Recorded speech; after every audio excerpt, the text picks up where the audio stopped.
Expanded benefits for neonatal sepsis and bronchial asthma.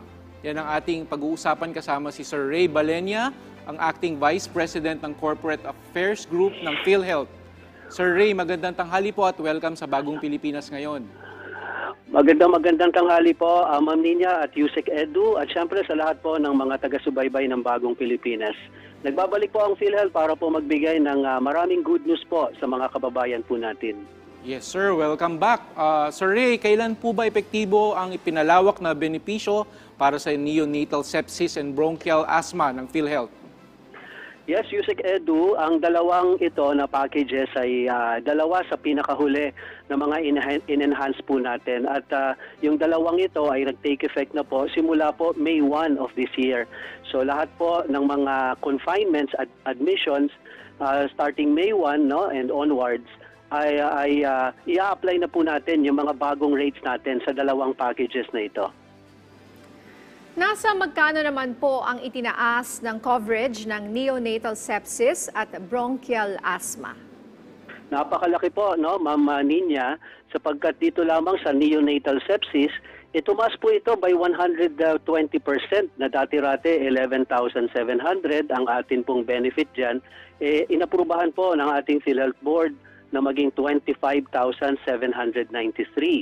Samantalang sa bronchial asthma naman po, in acute exacerbation, tumaas po ito by 150% sapagkat dati 9,000 pesos lamang ito, naging 22,488 pesos na po. Alright. Sir, gaano kahalaga po ba ang hakbang na ito sa inyong pagtatalo po ba? Marami tayong mga kababayan na may ganitong kaso po ng sakit, yung neonatal sepsis and bronchial asthma. Ay opo, Yusek Edu, napakagandang tanong po niyan. Talaga hong sa amin pong pag-aaral, ito pong dalawang conditions na ito ay ilan sa mga conditions na talagang burdensome sa mga pasyente. At hindi lang sa pasyente, kundi sa kanilang mga pamilya. At gayon din, ay nakita natin marami po, mataas yung bilang ng mga nagkiklaim para dito. In fact, para po dito sa neonatal sepsis, ito po yung tumutukoy sa malubhang infeksyon sa dugo ng mga sanggol na wala pang 28 days. Ang karaniwang tinatamaan kasi nito, itong mga ganitong below 28 days old na mga sanggol. Alam niyo po ba, isa po ito sa mga pangunahing sanhi ng pagkamatay ng mga sanggol. And 3 out of 10 neonatal deaths ay sanhi po nito. In fact, last year, Yusek Edu, nagbayad ang PhilHealth ng kabuuang 733.8 million para sa 57,000 cases ng neonatal sepsis. So, yan po yung situation pagdating sa neonatal sepsis. Pagdating naman po sa bronchial asthma, ito po yung atake ng hika. Kailangan yan, ma-hospital talaga. Mataas din po ang mga cases nito noong 2023. In fact, ikawalo po ito sa mostly claimed cases sa PhilHealth. At last year nga po, 717 million ang binayad natin dito para sa mahigit na 9,000 kaso ng bronchial asthma. Kaya umaasa tayo, Yusek Edu, na makakatulong na malaki itong hakbang ng PhilHealth Board para lalong maramdaman ng mga pasyente yung ayuda mula po sa PhilHealth. Alright. Pwede po para sa kaalaman ng ating mga kababayan, sabi nyo itong neonatal sepsis, isa sa mga paunahing dahilan ng pagkamatay ng ating mga sanggol. Bakit po ganito ang kaso? Well, malamang ay, kumbaga, nasa condition din po ito ng kalinisan, halimbawa, sa ospital. Kaya tayo po ay nakikipagtulungan sa atin pong mga healthcare providers para masiguro yung kalidad ng atin pong serbisyo sa atin pong mga pasyente. At sa bahagi naman po ng PhilHealth, ang atin po talagang trabaho ay kung may ganyan pong mga cases, tiyakin po na talagang substantially ay makukover po natin yung confinement ng ating mga miyembro at pasyente patungkol po dyan. Para po sa kaalaman ng mga PhilHealth members, ano-ano naman po ang mga requirements para magamit ang mga benepisyong ito para po dito sa neonatal sepsis at bronchial asthma? Well, ang packages na ito, Ma'am Ninya, ay bukas po sa ating lahat ng mga Pilipino na miyembro po ng PhilHealth. Basta ito po ay talagang kakailanganin ng pasyente, maa-hospital, maa-admit para sa mga conditions na ito. Ang atin lamang pong paalala sa ating mga kababayan, Ma'am Ninya, tiyakin po na ang atin pong pupuntahan na health facility ay accredited po ng PhilHealth para masigurado, una, yung kalidad ng serbisyo, ikalawa, sure na sure magagamit po yung PhilHealth benefit. Right.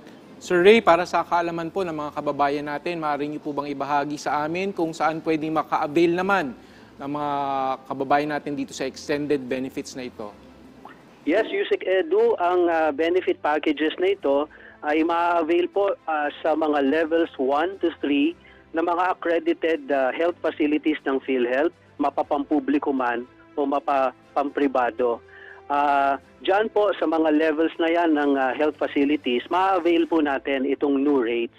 Halimbawa naman po na sa kasakali, yung pasyente po ay na-confine, na-admit, no, neonatal sepsis o bronchial asthma sa mga primary care facilities, meaning sa mga mas mababang antas ng pasilidad, yung ating dating rates ang mag-a-apply pa rin po sa kanila.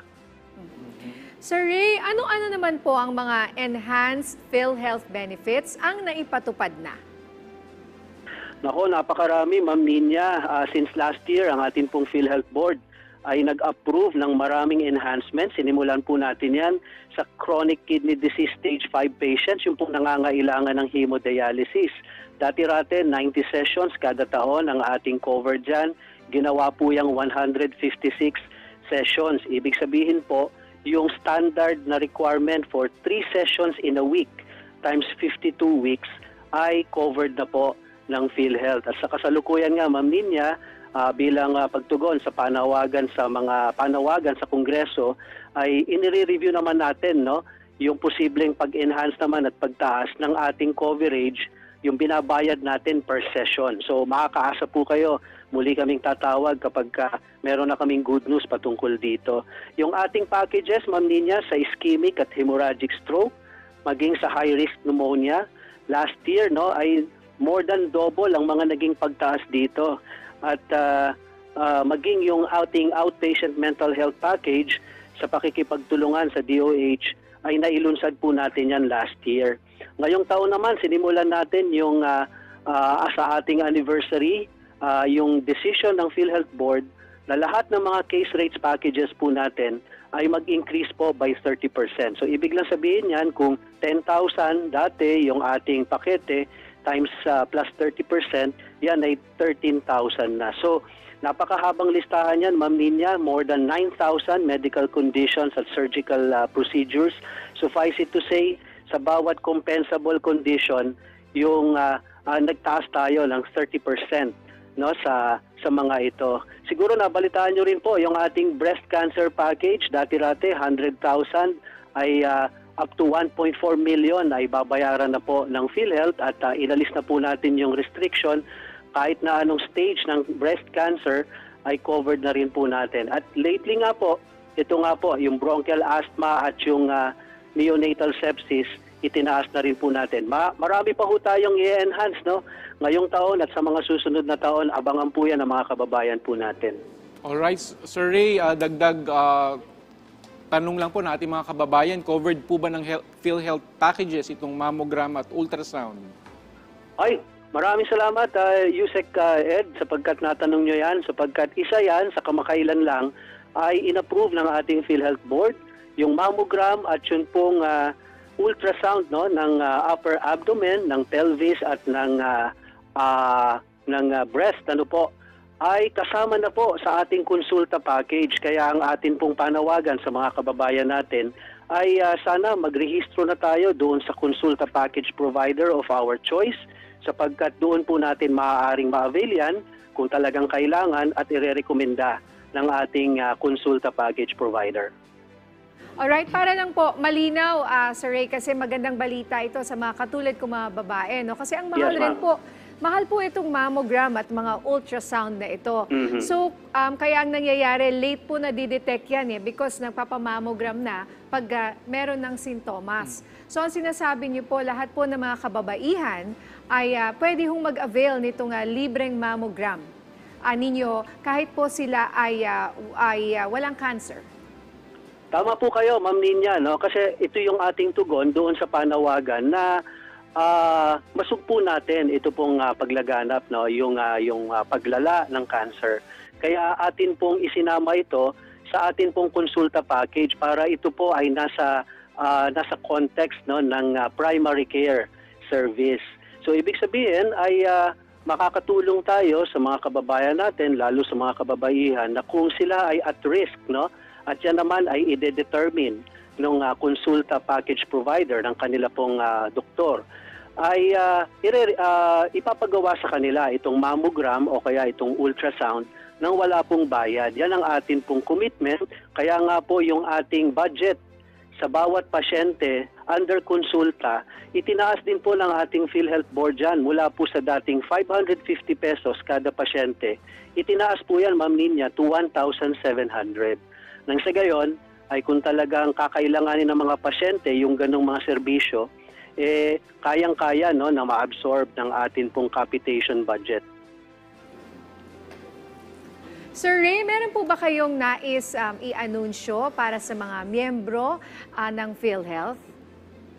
Well, Ma'am Ninya, ang atin pong mensahe ay patuloy po sa pagbuti ang atin pong mga PhilHealth benefits.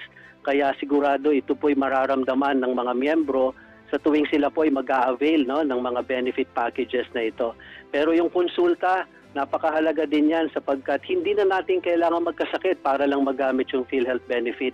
Meron na ho tayong PhilHealth konsulta para makatulong na manatili tayong healthy at kung meron tayong dinaramdam, maaga po ito na ma-detect at maaga po na masusolusyonan, hindi na po hahantong sa magastos na gamutan. Sana ay patuloy po nating suportahan ang ating PhilHealth para po tuloy-tuloy yung pagbuti po ng atin pong mga benepisyo. Alright, Sir Ray, sa mga nais pong dumulog at may karagdagang katanungan para sa PhilHealth, ano-ano po yung mga designated communication channels po natin sa ngayon? Well, para dun sa mga kababayan natin na may karagdagang katanungan, maaari po kayong tumawag dito sa 8662-2588 at anytime po ay meron pong sasagot po sa inyo dyan. Kahit na madaling araw, kahit po holiday, kahit po weekend, ay meron pong sasagot. Kaya tawag na po, no? The moment meron po kayong maisip na tanong about your PhilHealth benefits, tawag lang po sa 8662-2588. Salamat po sa inyong oras, Sir Ray Balenya, ang Acting Vice President ng Corporate Affairs Group ng PhilHealth. Maraming salamat po at mabuhay po ang bagong Pilipinas.